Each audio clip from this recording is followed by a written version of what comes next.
ஐநா துணையில அடுத்து நடக்க போகுதுன்னு வாங்க பார்க்கலாம். நிலா ராகவ் கிட்ட சொல்றாங்க, இங்க பாருங்க ராகவ், நீங்க சோழன் கிட்ட மன்னிப்பு கேட்டே ஆகணும் அப்படின்னு சொல்லி நிலா சொல்லவும், அதுக்கு ராகவ் பார்த்தா முறைச்சு பாக்குறாரு.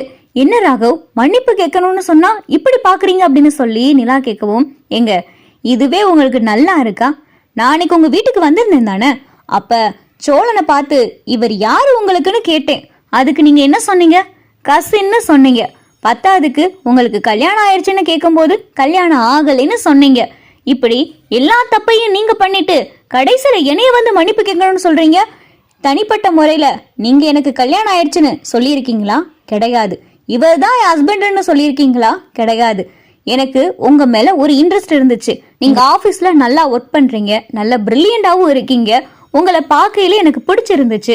உங்களை கல்யாணம் பண்ணிக்கிறேன்னு ஆசைப்பட்டேன். ஏன் உங்களை காதலிக்க கூட செஞ்சுக்கிட்டு தான் இருந்தேன். நீங்க பாட்டுக்கு பொசுக்குன்னு வந்து என் புருஷன்கிட்ட இப்படி ஏன் பேசுனீங்க, மன்னிப்பு கேட்கணும்னு சொல்றீங்க. நீங்க வந்து இவர் தான் என் புருஷன், இவருக்கும் எனக்கும் கல்யாணம் ஆயிடுச்சுன்னு சொன்னீங்களா? அப்படி ஏதாவது நான் சொல்லி இருந்து உங்களை நான் இப்படி பேசியிருந்தா தப்பு, அதுக்கு நான் மன்னிப்பு கேட்கலாம்.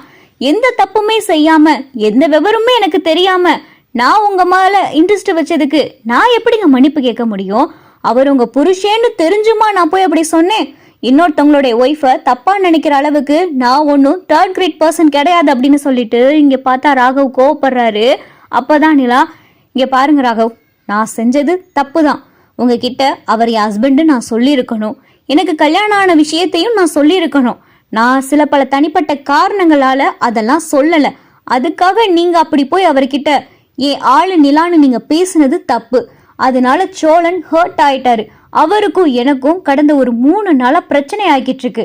நீங்க சோழன் கிட்ட போய் நான் இந்த மாதிரி நிலாவை பத்தி நினைச்சது தப்பு, மன்னிச்சிருங்க, இனிமேல் இந்த மாதிரி நிலாவை பத்தி நான் பேச மாட்டேன், உங்களை ஏதாவது ஹர்ட் பண்ணியிருந்தா சாரின்னு சொல்லி சோழன் கிட்ட நீங்க கேட்டே ஆகணும் அப்படின்னு சொல்லி நிலா சொல்லவும், இங்க பாருங்க நிலா, அதெல்லாம் என்னால முடியவே முடியாது. எனக்கு என்னங்க தெரியும்? எனக்கு எதுவுமே தெரியாது. ஒரு பொண்ணு ஒரு பையன் மேல காதலிக்கிறதோ இன்ட்ரெஸ்ட் படுறதோ சாதாரணமான விஷயம். ஒய்ஃப்னு தெரிஞ்சு நான் பண்ணியிருந்தாதாங்க தப்பு.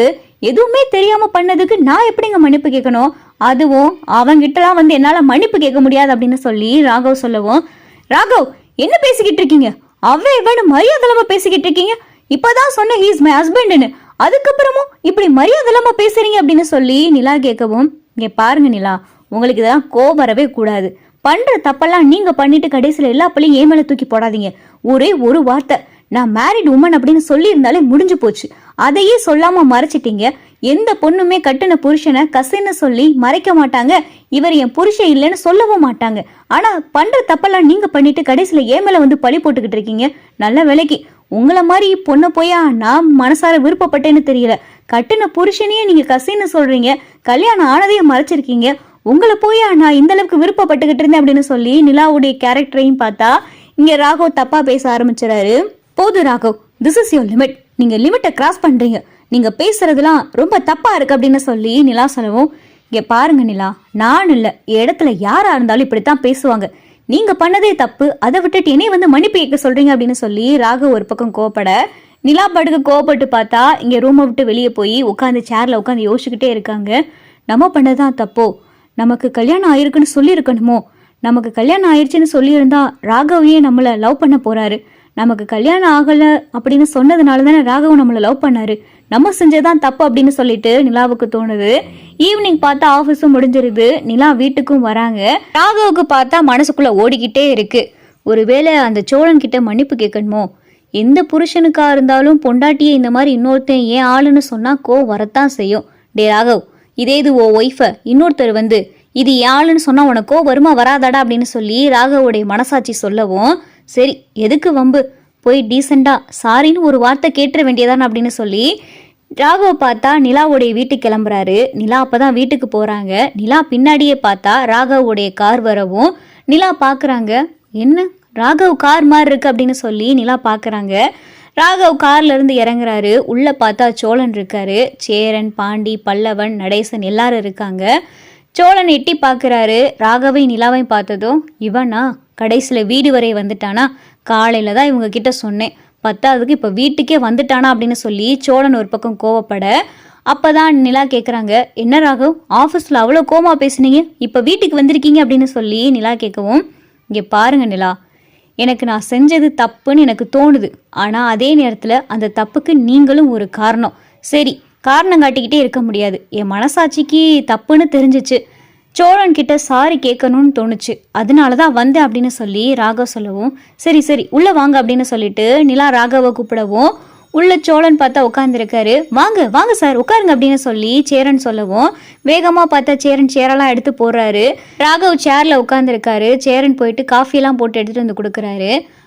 சோழன், நான் பண்ணது தப்பு தான், நான் உங்களை அப்படி பேசியிருக்க கூடாது, சாரி அப்படின்னு சொல்லிட்டு ராகவ் சொல்லவும், அப்போ தான் சோழன் கேட்குறாரு, எனக்கு புரியலையே என்ன அப்படின்னு சொல்லி சோழன் கேட்கவும், இல்லை நிலா உங்களுடைய மனைவி, உங்களுடைய மனைவியை போய் உங்ககிட்டயே நான் தப்பாக பேசிட்டேன், சாரி சோழன் அப்படின்னு சொல்லிட்டு இங்கே பார்த்தா ராகவ் சொல்லவும், அப்போ தான் சோழனுடைய கையை பிடிச்சி நிலா சொல்கிறாங்க, இங்கே பாருங்க ராகவ், இவர் என்னுடைய ஹஸ்பண்ட், என் ஹஸ்பண்டோடைய அண்ணன் இவர், என் ஹஸ்பண்டோடைய தம்பி இவர், இவர் என் ஹஸ்பண்டோடைய அப்பா, இவர் தான் என் ஹஸ்பண்ட் சோழன் அப்படின்னு சொல்லிட்டு சோழனுடைய கையை பிடிச்சி நிலா சொல்லவும், அப்போ தான் ராகவ் பார்க்குறாரு, தப்பு தான் நிலா, நான் உங்களை அப்படி நினச்சிருக்க கூடாது அப்படின்னு சொல்லி ராகவ் சொல்கிறாரு. சோழன் பார்த்தா திருன்னு முழிக்கிறாரு. இது நிலா தானா அப்படின்னு சொல்லிட்டு சோழன் பார்த்துக்கிட்டே இருக்காரு. அப்போ தான் பல்லவன் சொல்கிறாரு, அண்ணி நீங்கள் ஹஸ்பண்டுன்னு சொல்லையில் நல்லா இருக்குது. அதே மாதிரி உங்களுக்கு இன்னொரு விஷயம் தெரியுமா, நாளைக்கு தான் உங்களுடைய ஃபஸ்ட்டு வெட்டிங் ஆனிவர்சரி அப்படின்னு சொல்லி இங்கே பார்த்தா பல்லவன் சொல்லவும், அப்போ தான் நிலாவுக்கும் சோழனுக்கும் ஞாபகம் வருது, ஆமாம் நாளைக்கு தான் நமக்கு கல்யாணம் ஆகி 1 வருஷம் ஆக போதா அப்படின்னு சொல்லி 2 பேருமே நினைக்கிறாங்க. ராகவ் கேட்குறாரு, உண்மையா நாளைக்கு தான் உங்களுடைய ஃபஸ்ட்டு வெட்டிங் ஆனிவர்சரியா அப்படின்னு சொல்லி ராகவ் கேட்கவும், ஆமாம் நாளைக்கு தான் எங்கள் அண்ணனுக்கும் அன்னிக்கும் கல்யாண நாள் அப்படின்னு சொல்லி பல்லவன் சொல்லவும், கங்க்ராச்சுலேஷன் சோழன், கங்க்ராச்சுலேஷன் நிலா அப்படின்னு சொல்லிட்டு ராகவ் சொல்லவும், சோழன் நான் ஏதாவது தப்பாக பேசியிருந்தா மன்னிச்சிருங்க, ஃப்ரீயாக விட்டுருங்க, நம்ம 2 பேரும் நல்ல ஃப்ரெண்ட்ஸ் அப்படின்னு சொல்லி ராகவ் சொல்லவும், சரிங்க அப்படின்னு சொல்லிட்டு சோழனும் சொல்லிக்கிட்டு இருக்காரு.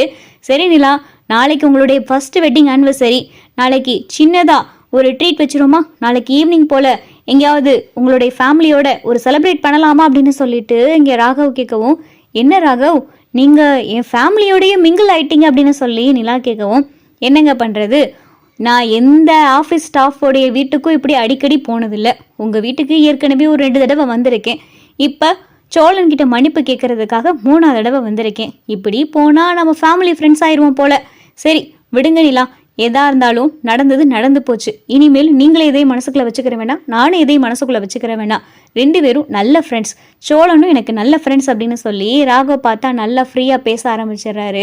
நிலா சோழன் கையை பிடிச்சதை விடவே இல்லை. சோழன் பார்த்தா அதையே பார்த்துக்கிட்டே இருக்காரு.